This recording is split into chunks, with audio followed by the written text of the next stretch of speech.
Salut tout le monde. Oui, je sais, j'ai dit que le dernier Rojo ne marquait pas le retour de Samus Maximus. Alors c'est toujours le cas, hein, ne me considérez pas comme étant de retour, même si j'ai vu que certains se réjouissaient de ma nouvelle sortie, et ce n'est pas pour me déplaire, hein, ça fait plaisir. Le plaisir est toujours partagé quand on voit que quand un créateur de contenu voit qu'il suscite justement, il fait plaisir à son public en intervenant, eh bien, ça fait plaisir au créateur et effectivement, ça le motive à en faire plus. Donc, bon, c'est peut-être aussi pour ça que je suis là, même si, bon, je reconnais que l'actualité en ce moment est assez particulière.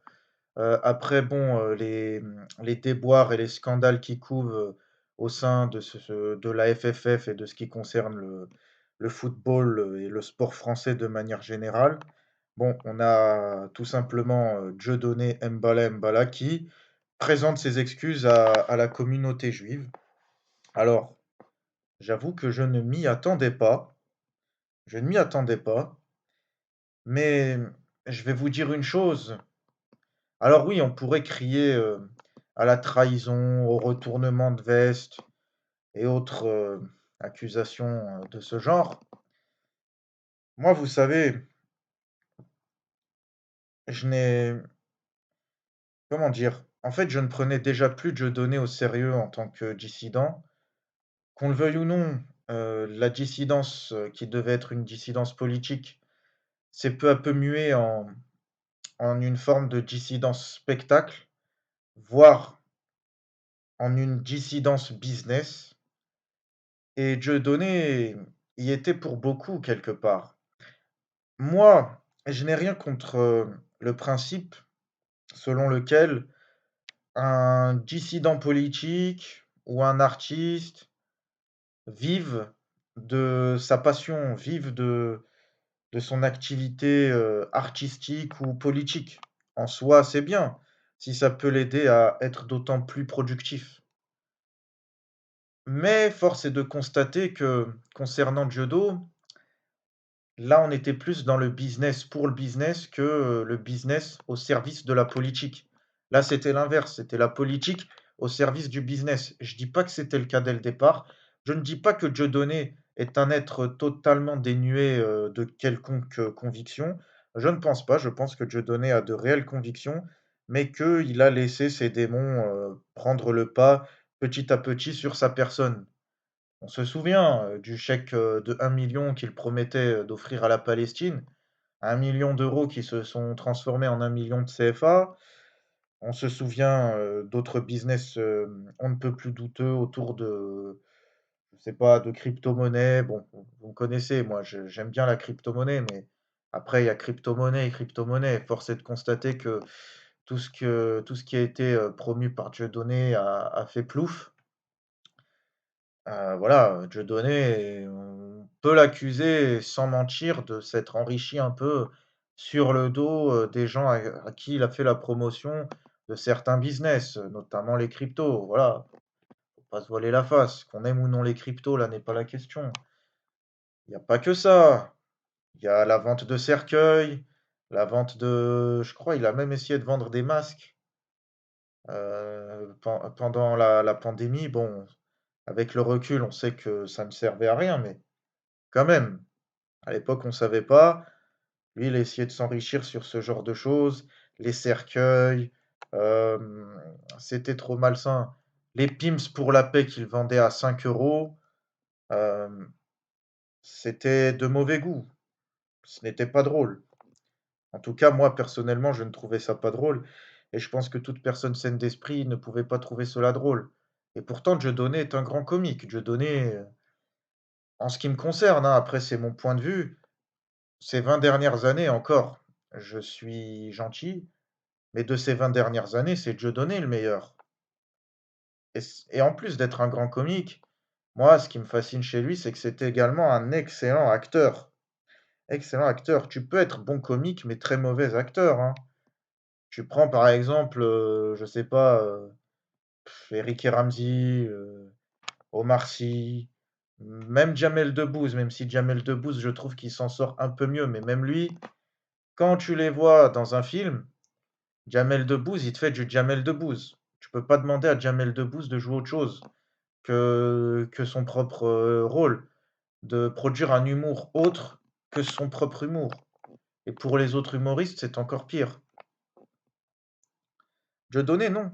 Dieudonné, il est polyvalent. Dieudonné, c'est quelqu'un à qui tu peux faire jouer plusieurs rôles.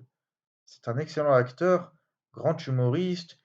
Oui, c'est un homme de spectacle. C'est un artiste, qu'on se le dise. Et ce n'est pas quelqu'un vis-à-vis de qui je voue une haine spécialement. Enfin, je ne lui voue pas de haine, en fait. Voilà. Je ne lui voue aucune haine, même s'il m'a déçu à de nombreuses reprises. Cela dit, maintenant que cela a été dit, Dieudonné ne peut pas me décevoir pour ça, par rapport à ses excuses. J'ai entendu des gens s'offusquer, se révolter, s'indigner. «Comment ça, Dieudonné, tu trahis la cause, tu fais tes chouvas!» Bah, attendez les gars, relativisons un peu. Dieudonné, déjà, je ne suis pas, je ne lis pas, les pensées des gens, je ne sonde pas les cœurs, d'accord? Mais quand on se met un peu à la place de Dieudonné, le mec, il a survécu à un boycott, étatique qui s'acharnait sur lui. À une époque, il devait, produire ses spectacles, dans des bus, il me semble. Aujourd'hui, regardez-le faire ses tournées avec le boycott des médias mainstream. Il arrive à il arrive à remplir des salles, ce mec. En soi, il n'a rien à gagner en s'excusant, si ce n'est à être vraiment en paix. Ça fait plusieurs années que Dieudonné nous dit qu'il compte s'en aller, se retirer au Cameroun, dans le pays de ses ancêtres et partir en paix, ce qui est une bonne chose en soi. Et donc, le fait de présenter ses excuses maintenant, c'est peut-être une manière de tirer sa révérence, mais aussi une manière de dire: «Regardez, je m'en vais en tant que prince et même quand je m'excuse, je le fais parce que je l'ai décidé moi et non pas parce qu'on m'y a contraint. À l'époque où j'étais dans la merde économiquement, j'ai pas présenté mes excuses. Maintenant que tout va bien et que je n'ai plus rien à gagner, c'est là que je m'excuse. Donc c'est moi qui gagne». Moi, je le vois un peu comme ça, vous comprenez? Je ne vois pas de teshuva, je peux me tromper, hein, mais je ne vois pas de teshuva derrière et je vais vous dire, au fond, c'est tant mieux parce que OK, on est tous contre ce qui se passe, en Palestine occupée, bien évidemment et Dieudonné a pris beaucoup plus de coups que nous à ce sujet-là. Parce que oui, autre parenthèse, c'est facile de s'indigner quand on est des petits militants, des pseudo-militants de derrière l'ordinateur et qu'on se prend pas les coups justement. Dieudonné, lui, les coups, il les a pris. Il a été boycotté, on l'a attaqué au portefeuille, il a subi des agressions.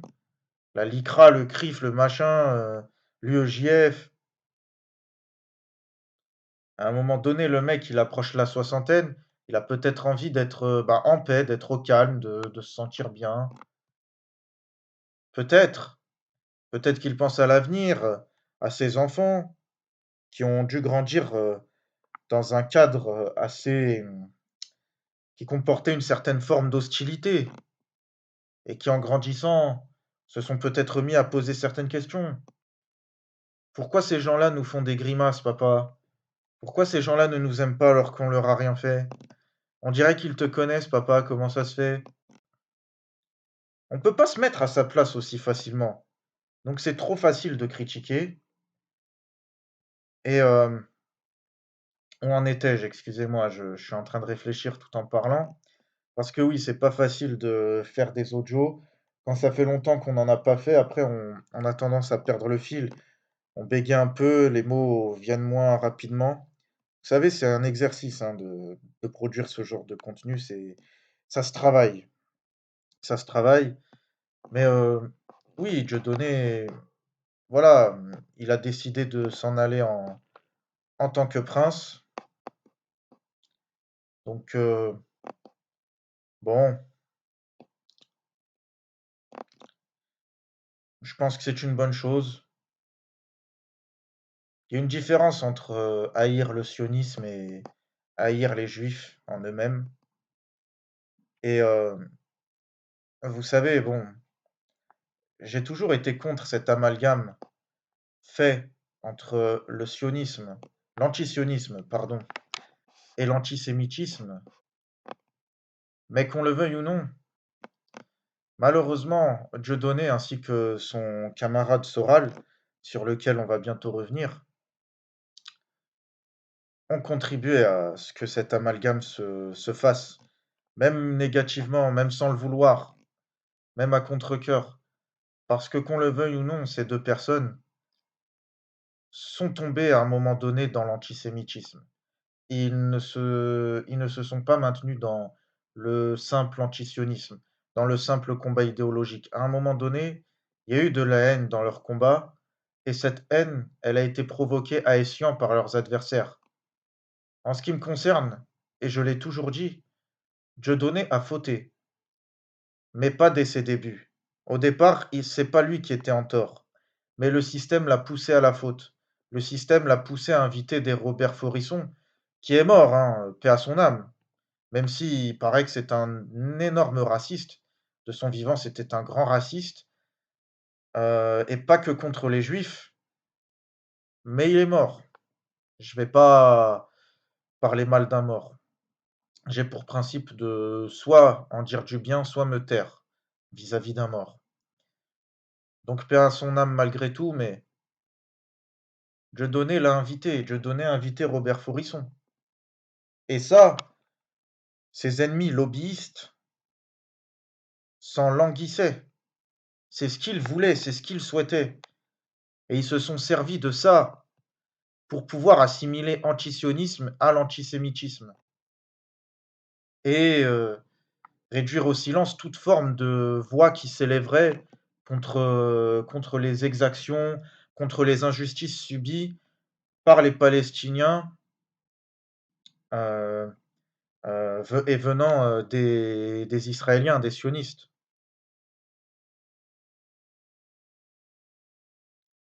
Le système s'est servi d'eux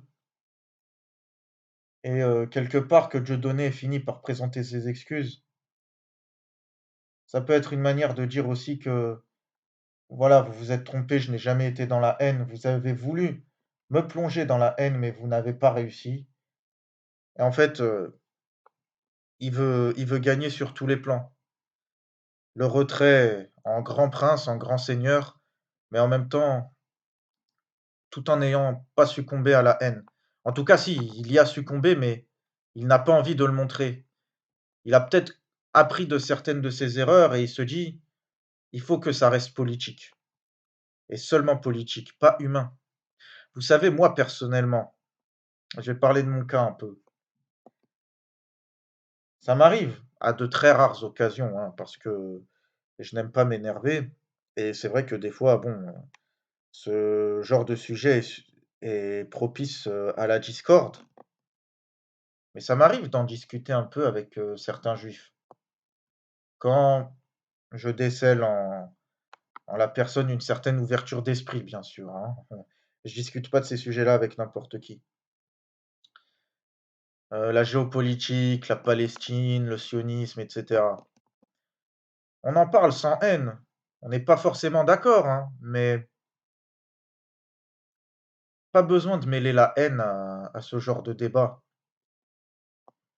Je suis anti-sioniste, je suis pour la libération de la Palestine, mais je suis pas non plus pour qu'on jette tous les juifs à la mer, une fois la Palestine libérée. Non, ça ne m'intéresse pas et je pense que c'est le cas de Dieudonné aussi. Puis ça pourrait être bien si on pouvait le revoir, même si ça m'étonnerait, dans, des films, dans certaines séries, dans certaines émissions un peu plus mainstream. En tout cas, en ce qui me concerne, Dieudonné n'a pas retourné sa veste. Il est resté ancré dans son idéologie, antimondialiste, anti-impérialiste, mais voilà, il veut faire ça sans haine. ce que visiblement ne m'a pas vraiment l'air de comprendre, ou en tout cas ce que ne veut pas comprendre et ne veut pas voir Alain Soral. Alain Soral que j'écoute de temps en temps, vis-à-vis duquel je souscris à certaines de ses analyses. J'adhère souvent à ce qu'il dit, mais par moments, je suis quand même assez critique. Il faut reconnaître que depuis qu'il a un peu vieilli, bon après c'est normal, hein, je lui jette pas la pierre, mais depuis qu'il a un peu vieilli, ses analyses sont peut-être de moins en moins précises. Et justement, je trouve qu'actuellement, les meilleures émissions qu'il produit ne sont plus celles où il reste seul sur son canapé, mais sont plutôt les émissions où il est accompagné par d'autres intellectuels plus jeunes que lui qui bossent les dossiers et qui l'aident à rebondir. Et là, oui, il est toujours excellent. Mais quand il parle tout seul, c'est toujours intéressant, mais tu peux, quand tu t'y connais sur un sujet qu'il aborde, tu peux y trouver certaines approximations. Et voilà, c'est quelqu'un qui, lui, par contre, je suis pas là pour comment dire? Pour le diaboliser ou quoi que ce soit, hein, mais il m'a l'air d'avoir succombé à la haine. Sachant que bon, de base, de toute façon, quand on s'intéresse, au Soral et au Dieudonné, d'il y a 20 ans, l'un était quand même plus enclin que l'autre à tendre vers l'antisémitisme, à tendre vers, tout ce qui est extrême. Dieudonné, ça a été le choc. Dieudonné, ça a été un symbole parce que Dieudonné, au départ, c'était le banlieusard antiraciste. Soral, non. Soral, il est issu d'un milieu populaire aussi, mais peut-être plus franchouillard, même si lui aussi a côtoyé des fils d'immigrés, et cetera, hein, c'est pas le genre à n'être resté qu'entre blancs. Mais il a mais ce côté-là, franchouillard, nationaliste, qui tend vers le racialisme est plus présent chez Soral que chez Diodo. Et peut-être pour ce type, de déterminisme-là, pour ces raisons-là, Soral a du mal à comprendre la démarche de Dieudonné.